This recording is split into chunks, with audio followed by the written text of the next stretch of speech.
Hey everybody, how are y'all doing today? What's up in the world? So, my name is Dee. Um, I'm just here to talk about some issues, some social issues. So, today I went to a symposium on, hello, Miss Patricia, um, Black Women's Lives Matter. And it was a good panel. Nice conversation, nice talk. But, you know, sorry. um, I feel like we are still asking for acceptance, or asking for somebody to come tell us what we need to do. Um, and what I'm saying is, the point was made that on certain issues that are at the forefront in other cultures or are talked about or researched, that they don't apply to us as Black women. And one of those was like postpartum depression and issues.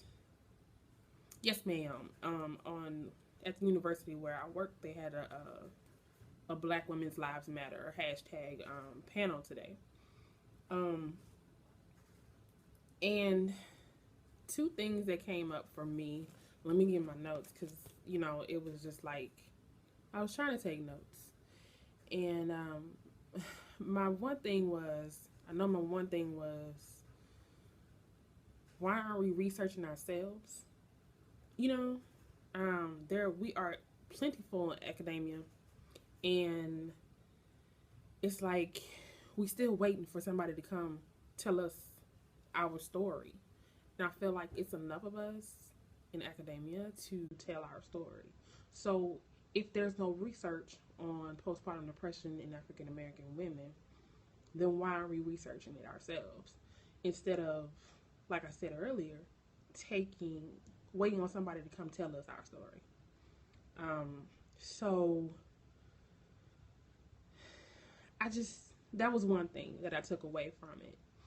Another thing was, we spend so much time sharing and showing and wondering what to do next.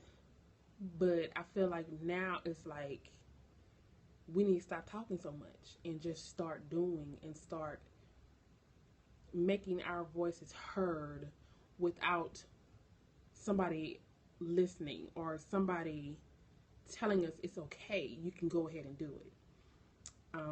We are always supporting somebody else's effort, including the male aspect of Black Lives Matter. Our role is a support, but our lives are just as important because it takes two of us to make more Black lives.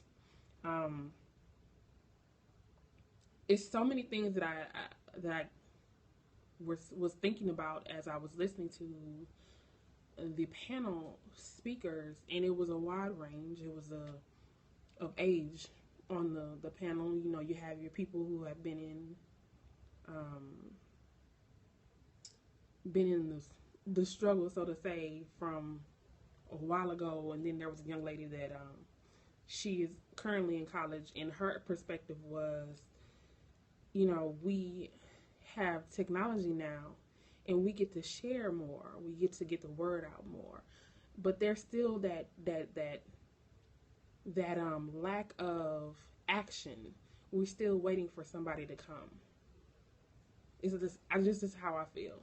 We're still waiting. We're still asking for permission. We're still asking for somebody to say it's really okay for you to feel this way. It's really okay for you to go ahead and research, and it's really okay for you to tell your story. And I'm like, it's my story. It's our story. So why are we waiting for somebody to come and research postpartum depression, research different things that are important to us as Black women? It's still let me ask this question. Let me get permission before I present this to the world. It's my story. And if I want to tell it, I'm going to tell it. I don't feel like we need to continue discussing, continue waiting on somebody to come and save us, in a sense. I mean, if it's important, if it's affecting us as a large variety, a large group of us, then we need to get together and be like, okay, y'all, this is the story, and we need to tell it. I'm tired of hearing, I don't know if this is the right thing to say. I don't know if I'm saying the right things. I don't know if I'm politically correct. Nothing about our lives has been politically correct. There has been our treatment has not been politically correct. It's rather annoying to hear people still questioning, is it okay for me to tell my story? It's time for us to tell our story. Because people don't often think that black women have to deal with certain things, because people believe that black women are so strong and we don't have that breaking point, it's time for people to realize that, our story is similar, but our experiences are different, and there is a difference.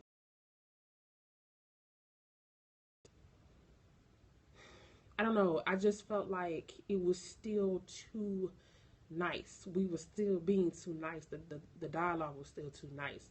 I need for I need a revolution to happen, and for people to realize that we do matter. We are important.